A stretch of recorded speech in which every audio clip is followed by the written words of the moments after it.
Shalom et bienvenue. Je tourne cette vidéo pour apporter ma contribution à cette réflexion chaude. Je préfère dire chaude plutôt que grande. C'est une réflexion chaude et très épidermique autour du fait que des artistes païens mondains ont récupéré une œuvre d'art d'un autre artiste païen mondain de son époque et ils ont interprété cela à leur manière. 3 questions de réflexion dans cette vidéo. La première, quelle est la relation entre une peinture de Renaissance et la vérité de la foi chrétienne? Comment on établit ces rapports? Sur quelle base? Deuxième question, depuis quand est-ce que nous, chrétiens, avons-nous adopté les images et les représentations comme un langage de communication? Depuis quand? Sur quelle base des Écritures? La troisième question, quand avons-nous commencé à nous identifier à travers les images, alors que la Bible nous interdit cela? Installez-vous donc confortablement bien et réfléchissons sur ce qui est en train de se dire. En effet, ce matin, je suis tombé sur la vidéo d'un responsable d'un grand ministère international dans la francophonie. D'une part et d'autre part, j'ai suivi beaucoup de vidéos de ministres de Dieu dans l'anglophonie. Chacun a abordé la question à sa manière, mais j'essaie de réagir par rapport à la manière dont j'ai vu cet homme de Dieu réagir en appelant aux chrétiens d'aller manifester de manière pacifique, parce qu'il semblerait que les chrétiens ont été touchés, provoqués. Il y aurait une provocation dans les ouvertures des Jeux olympiques. À mon humble avis, et partant d'une position biblique, j'ai 2 points de vue que je voudrais vous partager. Le premier point de vue est celui-ci. C'est mon point de vue, ça ne m'engage que moi. Et je peux me défendre et soutenir mon point de vue. Nous devons apprendre dès aujourd'hui, sinon, si cela n'a jamais été le cas, nous devons apprendre à saisir la différence entre la foi catholique et le christianisme. Il y a une grande différence, ce n'est pas moi qui l'ai dit. Quand vous posez des questions à des catholiques respectueux et sérieux, ils vous diront qu'ils ont ce qu'ils appellent la foi catholique, c'est-à-dire un ensemble d'enseignements que eux trouvent valides et valables. Ça ne les engage que eux. Ainsi, dans ces enseignements-là qui constituent la foi catholique, lesquels enseignements n'épousent pas ce que la Bible dit, ce qui devait intéresser le chrétien, parce que si vraiment on est disciple de Christ, j'estime que nous devrions nous limiter à considérer la Bible à sa juste valeur et dans sa pleine autorité. Voyez-vous? Ça, c'est mon premier point. Faisons le distinguo entre la religion catholique et la foi chrétienne. C'est 2 choses différentes. Arrêtons de mettre tout cela dans un même sac. Ça ne marcherait pas. Ça ne marchera jamais. Ça n'a jamais marché. Ça n'a jamais marché. Dans la foi catholique, les images sont permises. Permettez-moi. Quand vous entrez dans le lieu de culte catholique, vous trouverez toutes sortes d'images. Souvenez-vous, lors de l'écroulement tragique, malheureuse, de la Notre-Dame de Paris, quel type d'image n'avons-nous pas vu? Quel type d'image n'avons-nous pas vu? La foi catholique leur donne des arguments pour expliquer, accepter et valider ces genres de choses. Les catholiques sont catholiques, c'est une religion. Ils ne sont pas chrétiens. Je dis ce que je dis et je pèse mes mots.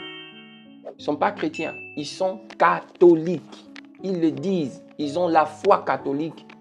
Nous qui nous disons chrétiens, nous avons une foi biblique. Voilà le fondement de ma position. Nulle part dans la Bible, vous verrez un chrétien, que ce soit dans l'Ancien Testament ou dans le Nouveau Testament, dans l'époque des apôtres ou de pères de l'Église, vous ne verrez nulle part un chrétien être encouragé à s'exposer devant des images, de quelque type soit-elle. Ça, c'est mon premier point de vue. Distinguo oblige entre la foi catholique et la foi biblique. Déjà sur ce point, il est anormal de voir un vrai chrétien s'emballer de cette histoire qui n'a ni tête ni queue. Il est anormal, c'est anormal. Anormal. C'est anormal. Voyez-vous bien aimé? Jésus a eu une scène, oui c'est vrai. Il s'est réuni parce que la Bible en parle, avec ses disciples quelques heures avant sa mort. Mais un païen du nom de Da Vinci, Leonardo da Vinci, inspiré, il a peint cette scène. En quoi est-ce que cette peinture devient quelque chose à égale valeur avec ce que la Bible dit? C'est juste une peinture. Ne confondons pas cette peinture. Ne donnons pas à cette peinture la valeur des Écritures. La valeur des Écritures. La foi catholique conduit et entretient cette confusion dans laquelle même certains responsables, leaders chrétiens respectables sont en train de couler en ces moments même, au point d'appeler les chrétiens à manifester de manière pacifique. Non, ça n'a pas de sens. Mon deuxième point de vue, cette pratique de l'iconographie, il est vieux comme le monde. C'est une vieille pratique, très vieille comme le monde, très vieille comme la terre. Dans ses origines, dans son développement et dans son état actuel, vous ne trouverez nulle part un quelconque bienfait profitable, ne serait-ce qu'à un chrétien. Prenons par exemple son origine. Quand Constantin Ier a pris la décision de paganiser la foi chrétienne en promulguant cela comme la foi de l'Empire romain, l'Église avait quitté les catacombes. L'Église n'était plus une église des catacombes parce que voilà, la persécution avait arrêté.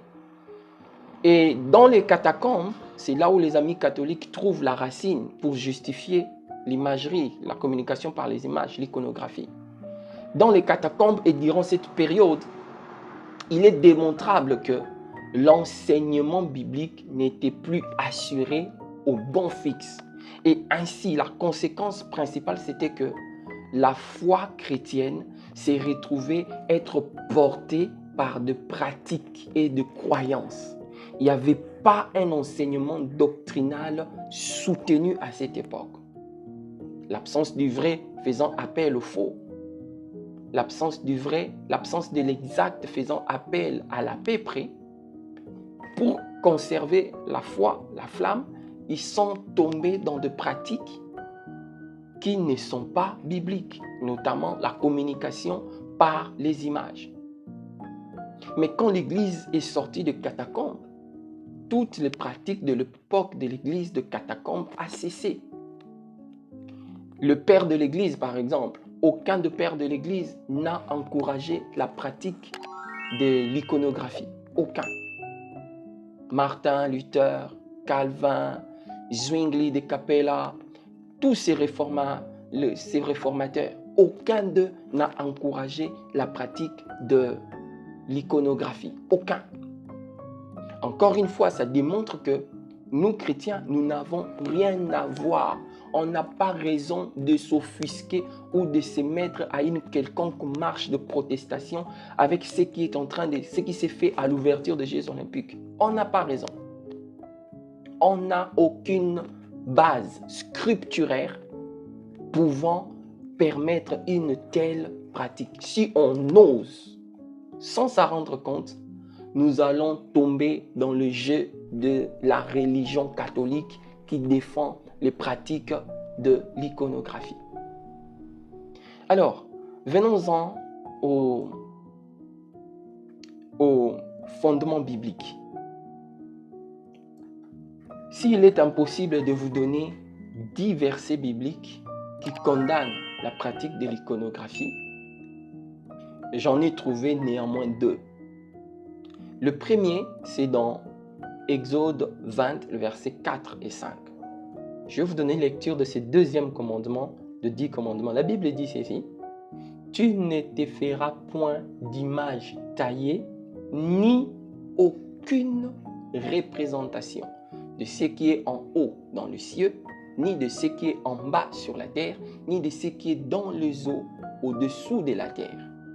Tu ne te prosterneras point devant elle et tu ne le serviras point. Exode 20, 4 à 5. Voilà la première préférence biblique qui bat en brèche d'un coup toute cette pratique de l'iconographie. Vous savez, à une époque, la religion catholique a enseigné l'iconographie comme étant ce qu'ils ont appelé une fenêtre pour l'accès dans le spirituel. Ils ont amené l'iconographie dans la méditation et puis ils ont amené cette pratique dans la méditation et la prière. Voyez-vous? La méditation et la dévotion. Ils ont dit que tu peux te mettre devant l'image de Saint Pierre, de Saint Jupiter, de Saint Mars, de Saint Vénus. Ils ont beaucoup de saints, je ne connais pas leur nom. Et en te mettant devant cette image, tu peux prier et cette image va te communiquer, connecter à Dieu. Quelle différence y a-t-il avec nos ancêtres africains qui, à leur époque, ils invoquaient par exemple, pour ceux qui vivent dans l'espace, dans la République démocratique du Congo, ils ont entendu parler, vous avez entendu parler de Monama.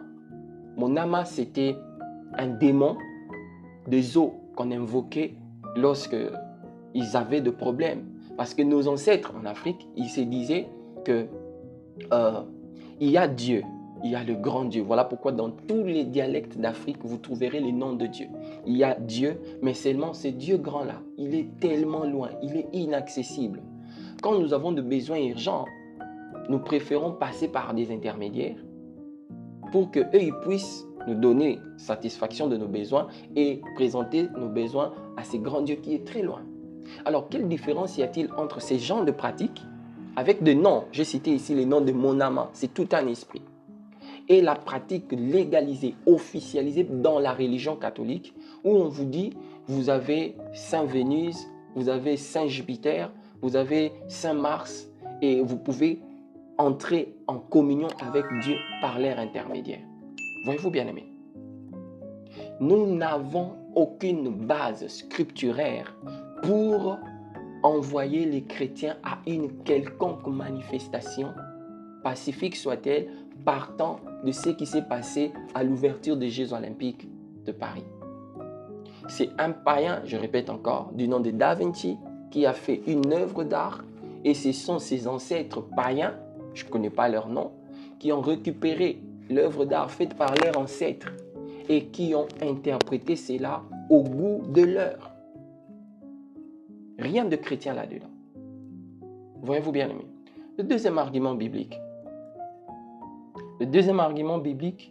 Nous trouvons cela dans Jérémie chapitre 29, le verset 23 et 24. La Bible dit ceci. Ainsi parle l'Éternel, que le sage ne se glorifie point de sa sagesse, que le fort ne se glorifie point de sa force, que le riche ne se glorifie point de sa richesse, mais que celui qui veut se glorifie de ceci. 2 points.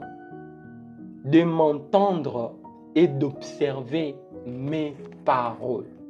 Jérémie 9, 23 et 24. Bien-aimé, ce verset est interprété comme une condamnation de toute forme de médiation entre Dieu et les hommes, y compris celle qui est faite par les images. Que le riche ne se glorifie pas de sa richesse, c'est-à-dire que sa richesse ne soit pas un intermédiaire entre lui et moi. Que l'artiste peintre, que l'artiste dans toutes les disciplines de l'art possible ne puisse pas se glorifier de son habileté artistique, mais que tout le monde qui voudrait se glorifier puisse se glorifier du fait d'écouter Dieu et d'obéir à la parole de Dieu. Ainsi, si on peut parler en termes d'intermédiaire entre l'homme et Dieu, eh bien, l'unique intermédiaire que la Bible autorise, c'est bien la parole de Dieu, par le truchement d'une pratique d'obéissance. Bien-aimés chrétiens, je suis allé peut-être dans plusieurs directions, je me résume en ceci. Il y a une différence entre la religion catholique, la foi catholique et le christianisme, la foi biblique.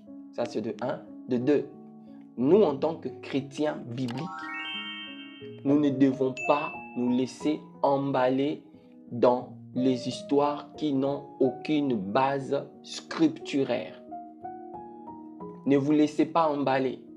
Ne vous laissez pas sortir, envoyer sur la rue pour aller manifester d'une quelconque manifestation parce que les païens auraient récupéré une œuvre d'art païenne faite par un païen de l'époque en arrière, des époques en arrière, et laquelle œuvre d'art a été interprétée dans le goût de l'heure.